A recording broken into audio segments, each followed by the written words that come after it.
সব সময় ইস্তেগফারের সাথে যে লেগে থাকবে, রব্বুল আলামিন তারে 5টা জিনিস দিবে। কয়টা? কথা কোন আরো জোরে, সবাই বলেন কয়টা? নাম্বার 1, জাআলাল্লাহু লাহু মিন কুল্লি দিকিন মাখরাজা। বিপদে পড়লে বিপদ থেকে উদ্ধার করবে কে? আমাদের তো কোনো বিপদ নাই না? আছে? কত বিপদ, হ্যাঁ? রাস্তাঘাটে দুর্ঘটনা হতে পারে, যে কোনো সময় ভূমিকম্পে পড়তে পারি, বজ্রপাত পড়তে পারে না, ঠেড়া পয়রা মানুষ নাই, আছে না নাই? এই বিপদ আপদ থেকে আপনারা রক্ষা করবে কে? যদি আপনি ইস্তেগফারের সাথে আঠার মতো লেগে থাকেন। কিসের সাথে? কথা বলেন। ইস্তেগফারের সাথে লেগে থাকতে পারলে 1 নাম্বার হচ্ছে বিপদে পড়লে আপনারে মুক্ত করে দিবে কে? 2 নাম্বার, ওয়ামিন কুল্লি হাম্মিন ফারাজা। যে কোনো ধরনের টেনশন, হাইপার টেনশন থেকে বাঁচায় দিবে কে? আমাদের তো টেনশন মেনশন নাই না? আছে। লাইফ নিয়ে টেনশন, বাঁচার টেনশন, মরার টেনশন, ক্যারিয়ারের টেনশন, রাস্তাঘাটে যানজট, এটার টেনশন, পুলিশের দৌড়ানি, র্যাবের দৌড়ানি, বাড়ির ভাড়া, গ্যাস বিল, বিদ্যুৎ বিল, ছেলে মেয়েদের লেখাপড়া, কত টেনশন। এই সব টেনশন থেকে আপনারে মুক্ত করে দিবে কে? 3 নম্বরে, ওয়ারযুকহু মিন হাইসু লা ইয়াহতাসিব। এমন জায়গা থেকে আল্লাহ আপনার রিজিকের ব্যবস্থা করবে আপনি কল্পনাই করতে পারবেন না। সুবহানাল্লাহ পড়েন। 4 নম্বরে, সব সময় ইস্তেগফার যদি পড়া হয়, আল্লাহর কোনো আযাব ওই বান্দার উপরে আসে না। ওমা কানাল্লাহু মুআযযিবাহুম ওয়া হুম ইস্তাগফিরুন।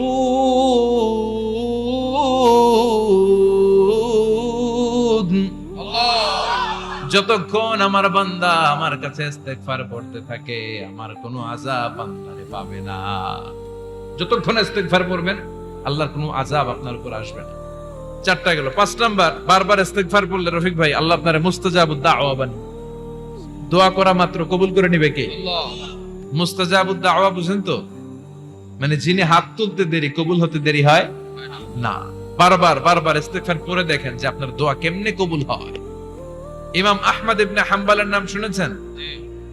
হাম্বলি মাযহাবের প্রতিষ্ঠাতা। হানাফি, শাফিঈ, মালিকি, 4 নাম্বারটা আপনারা বলেন।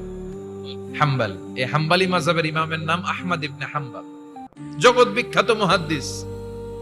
একক স্বতন্ত্র হাদিসের কিতাব হিসেবে পৃথিবীতে সবচেয়ে বড় যে হাদিসের কিতাব, ওইটার নাম মুসনাদ আহমদ ইবনে হাম্বল। 40,000 হাদিসের কালেকশন আছে। এই ইমাম আহমদ ইবনে হাম্বল ওনার শেষ জীবনটা হাদিস পড়ানো, হাদিস কালেকশনের জন্য ব্যয় করেছে। শহরের পর শহর, দেশ থেকে দেশ, দেশান্তরে ঘুরতেন একটা হাদিসের জন্য। উনি সফরে বেরিয়েছেন হাদিস কালেকশনের জন্য। প্রচন্ড শীতের রাত, উনি মাগরিবের নামাজ, এশারের নামাজ পড়ে একটা মসজিদে শুয়ে পড়লেন, আর শুয়ে শুয়ে হাদিস পড়তেছেন। কি পড়তেছেন? কথা বলেন। আর মনে মনে ভাবলেন রাতটা মসজিদে কাটায় দেই, ফজরের নামাজ পড়ে আবার বেরোব। কিন্তু দারোয়ান এসে বলে মসজিদে থাকতে পারবেন না, ওঠেন। দারোয়ান আছে না? কথা কন। আহমদ ইবনে হাম্বল বললেন, আমি শুধু রাতটা থাকতে চাই, আমি তো ফজরেরও মুসল্লি, ফজর নামাজ পড়বো তো এই মসজিদে, আমার থাকতে দাও। দারোয়ান তো দেয় না, না মসজিদে থাকার জায়গা না, যান মিয়া। উনি যে আহমদ ইবনে হাম্বল এটা চিনে নাই, থাকতে দেয়। কি করবে এখন? উনি কাঁথা গুছিয়ে হাদিসের কিতাব নিয়ে, কাঁধের মধ্যে ব্যাগ নিয়ে মসজিদ থেকে বের হয়ে গেলেন। কি আর করবেন, প্রচন্ড শীত, আর কাঁপতেছেন, বুড়ো মানুষ। পথিমধ্যে দেখলেন বাজার একজন খাব্বাস, শাবুন খাব্বাস, যুবক রুটি বিক্রেতা। সে রুটি বিক্রি করে, চুলার মধ্যে রুটি সেকে। সে যে সালাম দিল, আসসালাম আলাইকুম। যুবক বলে ওয়ালাইকুম আসসালাম। আহমদ ইবনে হাম্বল বলে, যুবক আমার যাওয়ার জায়গা নেই, সফরে বেরিয়েছি, খুব শীতে কষ্ট পাচ্ছি, রাতে যদি তোমার এই চুলা থেকে একটু আগুন পোহাই কোনো সমস্যা? যুবক বলে, না না সমস্যা না, আহলান ওয়া সাহলান, খোশ আমদেদ, আসেন আসেন, আপনি আগুন পোহাইলে আমার সমস্যা কি? সুবহানাল্লাহ পড়েন। আল্লাহ শুকরিয়া করে উনি বসলেন আর আগুন পোহাচ্ছেন। আর খেয়াল করলেন যুবক রুটি বানায় আর পরে আস্তাগফিরুল্লাহ, রুটির দলা বানায় পরে আস্তাগফিরুল্লাহ, খামির বানায় আর পরে আস্তাগফিরুল্লাহ, রুটি নিয়ে উনুনের ভিতরে, চুলার ভিতরে সেকা দেয় আর পরে আস্তাগফিরুল্লাহ। দোকানদারের কাছে কেউ আসলেই সে রুটি দেয় আর পরে আস্তাগফিরুল্লাহ। ক্রেতার কাছ থেকে টাকা নিয়ে ক্যাশ বক্সে রাখে আর কি পড়ে? আবার রুটি বানানো শুরু করে, আর কি পড়ে? খালি এইটাই পড়তেছে। ইমাম আহমদ ইবনে হাম্বল তো অবাক, কি রে এটা আবার কেমন যুবক, খালি আস্তাগফিরুল্লাহ। উনি প্রশ্ন করলেন, যুবক ঘটনা কি? আসার পর থেকেই তোমার দেখতেছি তুমি রুটি বানাও, রুটি বিক্রি করো আর পড়ো আস্তাগফিরুল্লাহ, মালাকা ইয়া শাবাব। যুবক বলে, আস্তাগফিরুল্লাহ আমার সবচেয়ে বেশি পছন্দের আমল, আমি সব সময় আঠার মতো ইস্তেগফারের সাথে লেগে থাকি আর সব সময় পড়তে থাকি আস্তাগফিরুল্লাহ, আর এর বদৌলতে আল্লাহ আমারে মুস্তাজাবুদ দাওয়া বানিয়ে দিয়েছে। সুবহানাল্লাহ।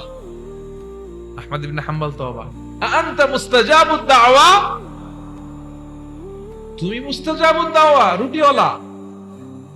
আমি এত বছর হাদিস পড়াই, আমিও তো মুস্তাজাবুদ দাওয়া না, আর তুমি রুটি বেচো বাজারে, তুমি মুস্তাজাবুদ দাওয়া, তুমি দোয়া করলে সব কবুল হয়ে যায়? যুবক বলে, না আমরা মুস্তাজাবুদ দাওয়া, আমি আমার জীবনে যত দোয়া করেছি কবুল করে নিয়েছে কে? আল্লাহ।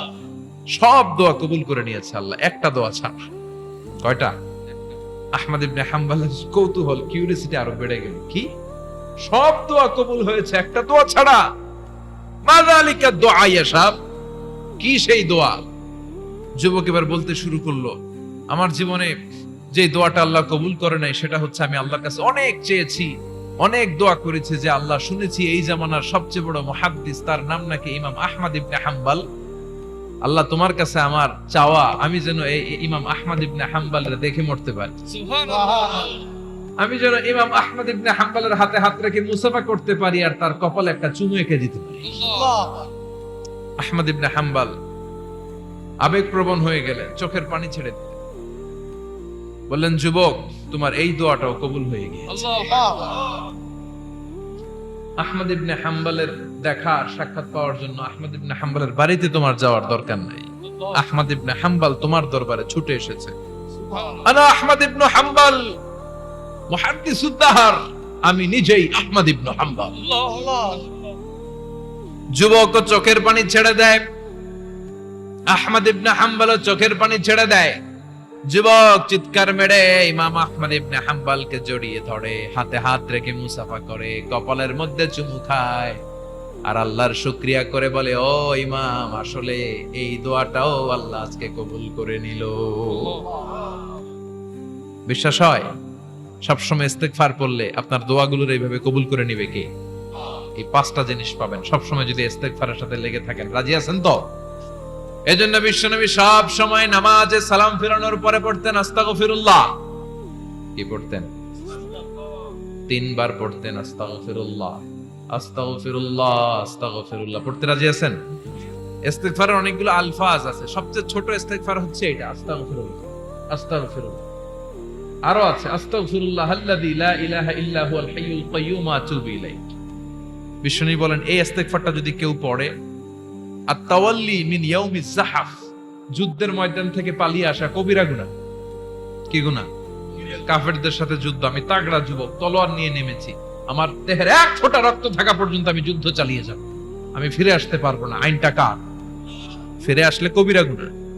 বিশ্বনবী বলেন, যুদ্ধের ময়দান থেকে ফিরে এসেছে এরকম কবিরা গুনাহ অবলম্বনকারীও যদি আস্তাগফিরুল্লাহ আল্লাযী লা ইলাহা ইল্লা হুয়াল হাইয়ুল কাইয়্যুম আতুবু ইলাইহি পড়ে, ওই কবিরা গুনাহকারীকেও ক্ষমা করে দিবে কে? পড়তে রাজি আছেন তো? আবার সাইয়েদনা আবু বকর বললেন, ইয়া রাসূলুল্লাহ আল্লিমনি দুআআন আদউ বিহি ফি সালাতি, এমন দোয়া আপনি আমারে শিক্ষা দেন যে এই দোয়াটা আমি নামাজে পড়তে পারি। বিশ্বনবী বললেন, পড়ো, আল্লাহুম্মা ইন্নী যালামতু নাফসি যুলমান কাসীরান ওয়া লা ইয়াগফিরুয যুনুবা ইল্লা আনতা ফাগফিরলি মাগফিরাতাম মিন ইনদিক ইন্নাকা আনতাল গফুরুর রহিম। সুবহানাল্লাহ পড়ে। এটাও ইস্তেগফার। আমরা এটার বলি দোয়া মাসুরা, সালাম ফেরানোর আগে পড়ি না? যেখানেই ক্ষমা চাওয়ার কথা আছে ওইটারই কি বলে? ইস্তিগফার। আল্লাহুম্মা ইন্নী যালামতু নাফসি, আল্লাহ জুলুম করেছি, যুলমান কাসীরা, অনেক জুলুম, ওয়ালা ইয়াগফিরুয যুনুবা ইল্লা আনতা, তুমি ছাড়া এই গুনাহ ক্ষমা করার তো কেউ নাই। ফাগফিরলি মাগফিরাতাম মিন ইনদিক, তোমার দয়ায় আমারে ক্ষমা করে দাও। ইন্নাকা আনতাল গফুরুর রহিম, তুমি হলা ক্ষমাশীল। ঠিক কি না? এটাও ইস্তিগফার, এটাও পড়বেন। আর এই সব ইস্তিগফারের শ্রেষ্ঠ ইস্তিগফারের নাম সাইয়্যিদুল ইস্তিগফার। যত ইস্তেগফার হতে পারে এর মধ্যে সবচেয়ে শ্রেষ্ঠতম ইস্তেগফার নাম কি? কথা কন। বুখারীর বর্ণনা, শাদ্দাদ ইবনে আউস রাদিয়াল্লাহু তাআলা আনহু বর্ণনা করেন, এই সাইয়্যিদুল ইস্তিগফার দিনের বেলা যে পড়বে, ওই দিনে মারা গেলে সে জান্নাতি।